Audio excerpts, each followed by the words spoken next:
Bienvenidas amigas y amigos a Bienvenidos Venezolanos TV en Actualidad con Alexis Ortiz. Hoy vamos a conversar sobre un tema que sigue siendo muy relevante y que lo será durante algún tiempo más, y es el Esequibo venezolano. Este territorio al este de la Guayana venezolana, colindante con Guyana, la antigua Guayana inglesa, y que en razón del reclamo de soberanía de Venezuela sobre esta franja territorial, la narcodictadura venezolana convocó un referéndum consultivo no vinculante a propósito de esto.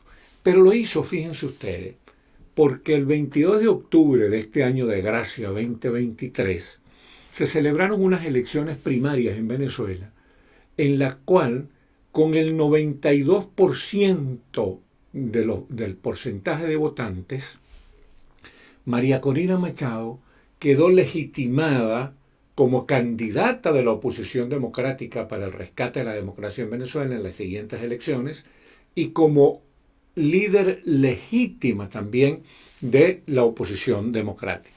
Frente a esta situación tan impactante y que tanta angustia le creó a la narcodictadura, entonces decidieron convocar este referéndum consultivo. Este referéndum sobre el Esequibo, como era un tema que interesaba mucho a los venezolanos, los aliados, entre comillas, de Nicolás Maduro le recomendaron que convocara este referéndum precisamente para disminuir el impacto de las elecciones primarias y el triunfo clamoroso de María Corina Machado. Entonces la narcodictadura convocó estas elecciones primarias precisamente como respuesta a el gran triunfo de María Corina en las elecciones primarias. Entonces convocó el referéndum, comenzó una campaña realmente demoledora para imponer el referéndum, empezó a chantajear gente, empleados públicos para que votaran, a hacer una campaña millonaria por todos los medios de comunicación social, a tratar de estimular la vena patriótica de los venezolanos para la recuperación del Esequibo. Incluso llegaron a ofrecerle sede gente en el estado Anzoátegui que le ofrecieron $300 si iban a votar, pero los dólares se los daban desde luego después del referéndum, o sea que los que cayeron en esa trampa no obtuvieron los dólares. De tal manera pues que este referéndum, como ya sabemos, fue un fracaso total, un fracaso desmesurado, un descalabro total para el gobierno. Y entonces el gobierno una vez más no logró su objetivo. El asunto es que por allá, por los tiempos coloniales, el Imperio Británico, que era muy voraz, le arrebató una franja territorial en esa zona de la Guayana, Esequiba, una franja territorial de unos 160.000 kilómetros cuadrados. O sea que lo que le arrebató el Imperio Británico a Venezuela fue un territorio, una superficie que es igual a de Cuba, Puerto Rico, Haití, República Dominicana juntos. Es decir, dentro de la franja Esequiba caben todas esas naciones independientes juntas. Entonces, 160.000 kilómetros cuadrados. Después, los venezolanos nunca aceptaron ese arrebatón, ese despojo. Incluso en 1899 se hizo un laudo arbitral tramposo, engañoso, en el cual el Imperio Británico compró a los jueces y se dictaminó a favor de Inglaterra, pero insisto en que nosotros, Venezuela, nunca aceptó ese despojo. Cuando Guayana Inglesa se independizó y se convirtió en Guyana, ya en los años 60, se zafó del colonialismo inglés, heredó como parte de su territorio ese despojo, ese territorio ilegal que había arrebatado el Imperio Británico a Venezuela. Pero, como ya insistimos, Venezuela nunca aceptó ese despojo. Durante todo el periodo de la democracia civil, que el periodo de la democracia civil va de 1998 a 2008, desde 1958 a 1998, durante todo el periodo de la democracia civil, los gobernantes venezolanos reclamaron sus derechos sobre el territorio Esequibo.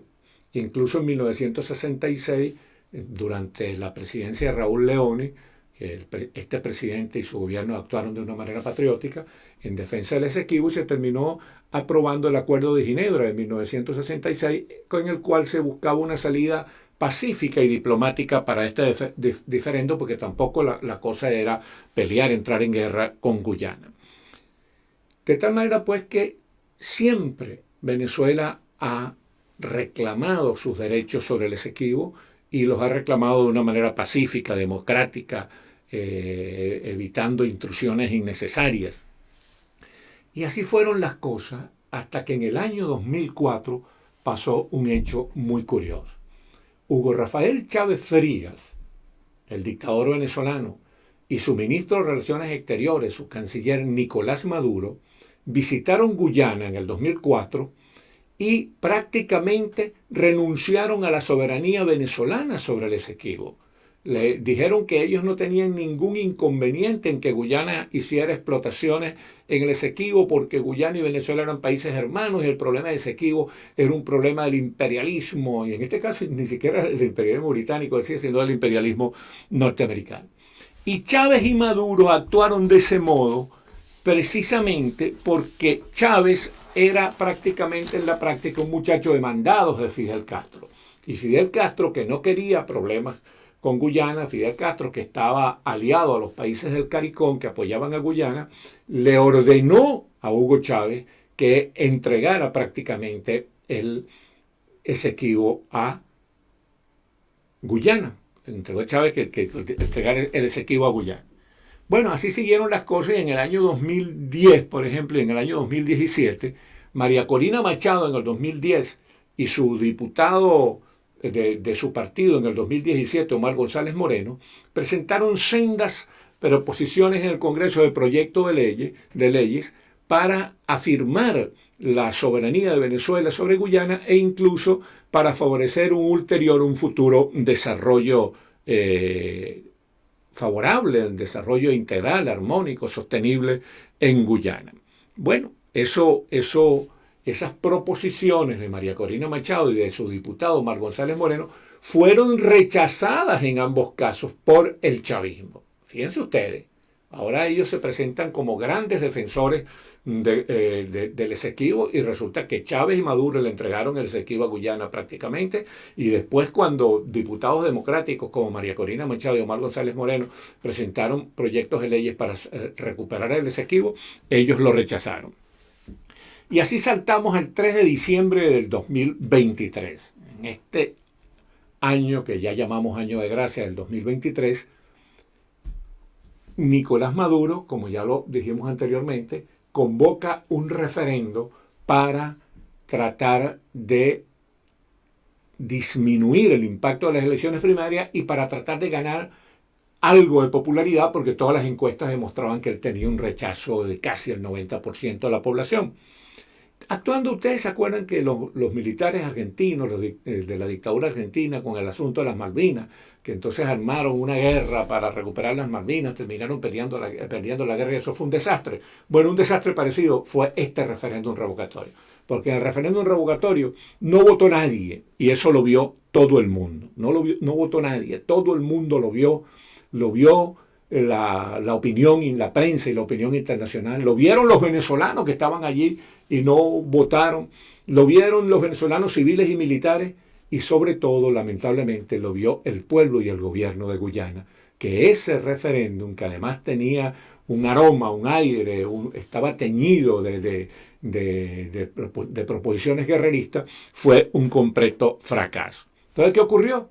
Que este referéndum, mis queridas amigas y amigos, no solo debilitó a Maduro y fortaleció, eso sí, a sus supuestos aliados, Diosdado Cabello, Jorge Rodríguez, Delcy Rodríguez, Elvis Amoroso, que le metieron en la cabeza a Maduro para que hiciera este referéndum, seguramente con la intención de que fracasara. Ellos sabían que iba a fracasar y en consecuencia se debilitaba más a Maduro y más creaba un escenario, una posibilidad para que se pudiera buscar en el mundo de la narcodictadura castrochavista otro candidato, habida cuenta que Maduro iba a quedar muy, pero muy debilitado. Pero no solamente quedó debilitado Maduro, quedó debilitada también la imagen internacional de Venezuela.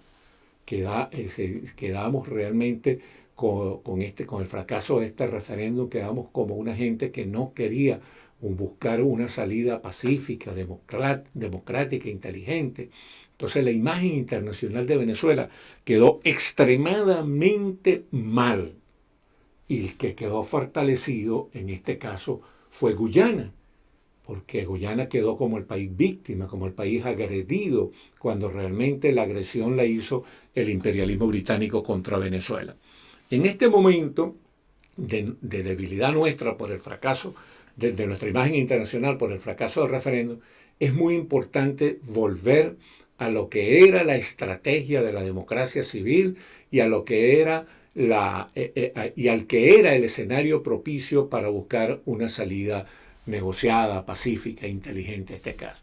Se trata de mantenerse en la búsqueda de una solución en la Corte Internacional de Justicia, tan como lo han planteado María Corina Machado, la líder de la Venezuela Democrática, y todos los grandes expertos en materia territorial de Venezuela. Hay que defender nuestros derechos, que son unos derechos muy fuertes, que son muy defendibles, en la Corte Internacional de Justicia. Hay que preparar la argumentación de Venezuela. En eso se ha descuidado de una manera grave la narcodictadura, porque si alguien o algo es culpable de traición a la patria, en este caso es la narcodictadura, que por acción de Chávez y Maduro renunciaron a los derechos del Esequibo en el 2004, y por la negligencia y la irresponsabilidad de la narcodictadura ahora de Maduro, ha descuidado nuestra acción necesaria en la Corte Internacional de Justicia. Ahora fíjense ustedes, queridas amigas y amigos, lo último que ha hecho después de su fracaso Nicolás Maduro y su equipo con este asunto del referendo es que acaban de anunciar que van a crear un parque nacional en el Esequibo y crear un comando militar en Tumeremo para defender el Esequibo. Esto es un anuncio guerrerista que va a complicar aún más la posición venezolana. Además es tan absurdo, que dicen que van a crear en Tumeremo un comando militar. Ya en Tumeremo existe una brigada de la selva que prácticamente no funciona porque nuestras Fuerzas Armadas han sido realmente desbaratadas por esta narcodictadura. Bueno, esto es, el Esequibo es nuestro, no hay ninguna duda, pero hay que defenderlo donde corresponde. Muchísimas gracias, amigas y amigos, por haber tenido la amabilidad de vernos y escuchar.